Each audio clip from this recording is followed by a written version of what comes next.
आज मैं लेके आई हूँ दाल मखनी की खास रेसिपी, जिसे मैंने 70 लोगों के लिए बनाकर तैयार किया, बिल्कुल कम मेहनत और कम लागत में, और दिया 5 स्टार होटल जैसा बिल्कुल टेस्ट। तो चलिए बढ़ते हैं रेसिपी की तरफ। दाल मखनी बनाने के लिए यहाँ मैंने आधा किलो के करीब ये साबुत काली उड़द दाल ली है, क्योंकि मैं यहाँ दाल मखनी ज्यादा बनाऊंगी, तो यहाँ मैंने आधा किलो के करीब ली है दाल। और यहाँ दाल मखनी के लिए यहाँ मैंने एक बड़ी मुट्ठी यानी कि आधी मीडियम कटोरी के करीब लिए हैं राजमा। अच्छे तरीके से मिला देंगे। अब डाल देंगे पानी और इसे अच्छे तरीके से हाथों से मसलेंगे।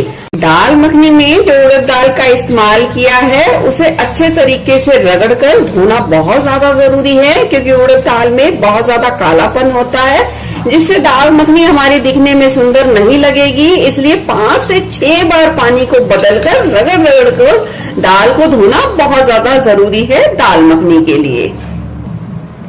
दाल और राजमा को अच्छे तरीके से धो लिया है। अब हम भिगाने के लिए डाल देंगे खूब सारा पानी और ढककर भीगा रहने देंगे पूरी रात के लिए, और फिर बनाएंगे दाल मखनी। दाल मखनी के लिए जो दाल और राजमा हमने पूरी रात के लिए भिगाई थी, बहुत ही अच्छे तरीके से ये देखिए भीग चुकी है। अब हम फिर से इसे अच्छे तरीके से 2 से 3 बार के लिए मसल कर धोएंगे। देखिए, क्योंकि भीगने के बाद फिर से जो दाल है थोड़ा सा रंग छोड़ती है, यानी कि कालापन छोड़ती है, तो उसे हटाना बहुत ज्यादा जरूरी है। तो अब हम दाल को अच्छे तरीके से पहले धुलकर साफ कर लेते हैं। दाल को अच्छे तरीके से धोने के बाद यहाँ डाल दूंगी 1/4 कटोरी के करीब चना दाल। चना दाल को अच्छे तरीके से धो कर लिया है और 15 से 20 मिनट पहले भिगा कर लिया है। इसे अच्छे तरीके से मिला लेंगे और मैं इस सारी दाल को 2 कुकर में हाफ डिवाइड कर दूंगी, क्योंकि दाल का अमाउंट थोड़ा ज्यादा है। डाल देंगे यहाँ दाल में उबलने के लिए पानी। यहाँ मैंने इतना पानी डाला है कि जो दाल है उससे 1 से 1.5 इंच ऊपर है। इतने पानी का आपको इस्तेमाल करना है। डाल देंगे यहाँ नमक। ये मैंने आधा किलो के करीब उड़द दाल ली है, तो यहाँ मैं डाल दूंगी 3 से 4 चम्मच के करीब नमक, और डाल दूंगी यहाँ 2 चम्मच के करीब लाल मिर्च पाउडर। आपको तीखा ना पसंद हो तो आप इसमें कश्मीरी लाल मिर्च पाउडर का इस्तेमाल भी कर सकते हैं। टोटल दाल में 2 चम्मच के करीब लाल मिर्च पाउडर का इस्तेमाल करना है।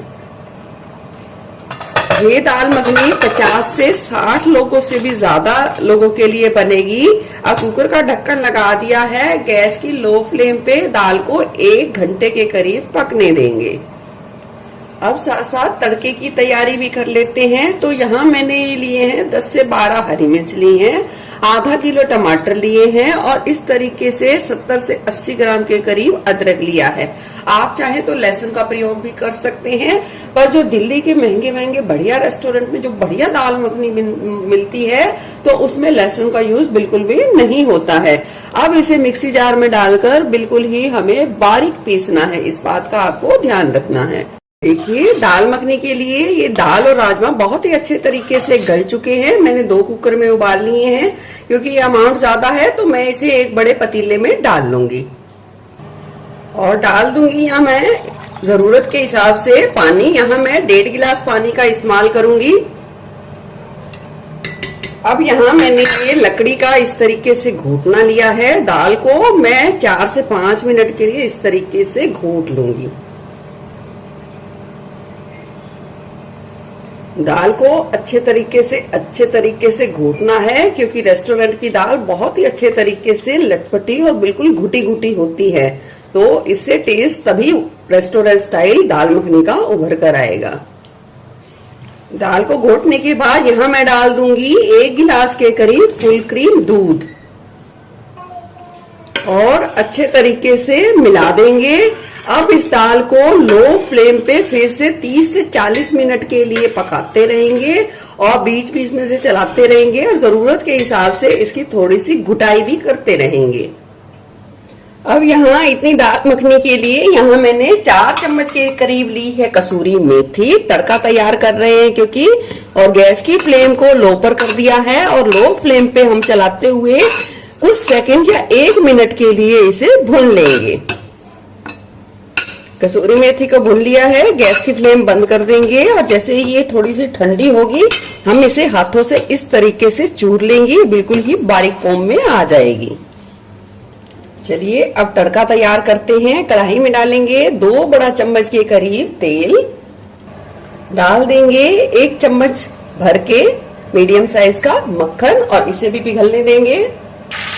पिघलने के बाद डाल देंगे जो टमाटर की प्यूरी हमने तैयार की है उसे डाल देंगे और गैस की फ्लेम को लो टू मीडियम पर सेट कर देंगे और इस प्यूरी को बहुत ही अच्छे तरीके से पकाना है, चलाते रहना है।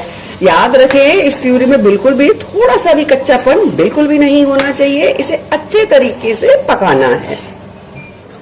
ये देखिए 20 मिनट हो गए हैं दाल मखनी को पकते हुए, ये बिल्कुल ही गाढ़ी गाढ़ी कंसिस्टेंसी में आने लग गई है। अभी 10 मिनट और पकाएंगे।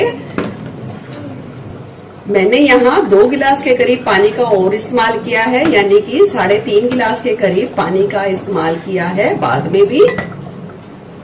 चलिए इधर चेक कर लेते हैं तड़के को, क्योंकि ये टमाटर वाला तड़का है तो इसे प्लीज ढककर पकाइए क्योंकि ये बहुत ज्यादा छिटकता है। डाल देंगे 1 चम्मच के करीब कश्मीरी लाल मिर्च पाउडर, 1/4 चम्मच सिर्फ डालेंगे हल्दी, आधी चम्मच डाल देंगे कुटी काली मिर्च या अपने स्वाद के अनुसार। इस स्टेज पर आप लाल मिर्च का भी इस्तेमाल कर सकते हैं अगर आपको दाल मखनी थोड़ी तीखी चाहिए। अब इसे 2 मिनट के लिए थोड़ा सा और पका लेंगे। चलिए दाल मखनी में डालने के लिए तड़का बिल्कुल बनके तैयार है। अब दाल में डाल देंगे तड़का। तड़का डालने के बाद अच्छे तरीके से मिलाकर दाल को फिर से हम 10 मिनट के लिए लो फ्लेम में पकने देंगे। 10 मिनट पकाने के बाद डाल देंगे 1 छोटी कटोरी के करीब घर की ताजी मलाई और इसे भी अच्छे तरीके से मिला देंगे। मलाई मिलाने के बाद डाल देंगे आधी चम्मच के करीब गरम मसाला, कसूरी मेथी, मिला लेंगे अच्छे तरीके से और 5 मिनट के लिए पकने देंगे। अब देख सकते हैं दाल मखनी की कंसिस्टेंसी, और ये थोड़ा रखने के बाद बहुत ही ज्यादा जल्दी गाढ़ी होती है। डाल देंगे इसमें 150 ग्राम के करीब मक्खन। आप चाहें तो मक्खन की क्वांटिटी कम ज्यादा भी कर सकते हैं। अच्छे तरीके से मिलाकर फिर से 5 से 7 मिनट के लिए दाल मखनी को पकने देंगे। अगर आपको लगे कंसिस्टेंसी गाढ़ी हो गई है तो पानी को उबालकर आप डाल के थोड़ा सा दाल मखनी को पका सकते हैं। ये देखिए दाल मखनी बिल्कुल ही बनके तैयार है। ये कम से कम 70 से 80 लोगों के लिए दाल मखनी बनके तैयार हुई है और मात्र इसमें देखा जाए तो 300 से 400 रुपए के करीब खर्चा आया है। और यही दाल मखनी कम से कम अगर रेस्टोरेंट में जाएगी तो कम से कम 3 से 4 हजार की बिकेगी। और ये दाल मखनी सच मानिए एक बार जरूर ट्राई कीजिए, ये बिल्कुल रेस्टोरेंट से भी बहुत ज्यादा टेस्टी बनी है। आप बनाएंगे तो सब इसकी तारीफ जरूर करेंगे और आपसे रेसिपी मांगेंगे। आपको कैसी लगी ये रेसिपी जरूर बताना। फिर मिलूंगी ऐसे ही बढ़िया रेसिपी के साथ। Eat healthy and stay healthy. धन्यवाद।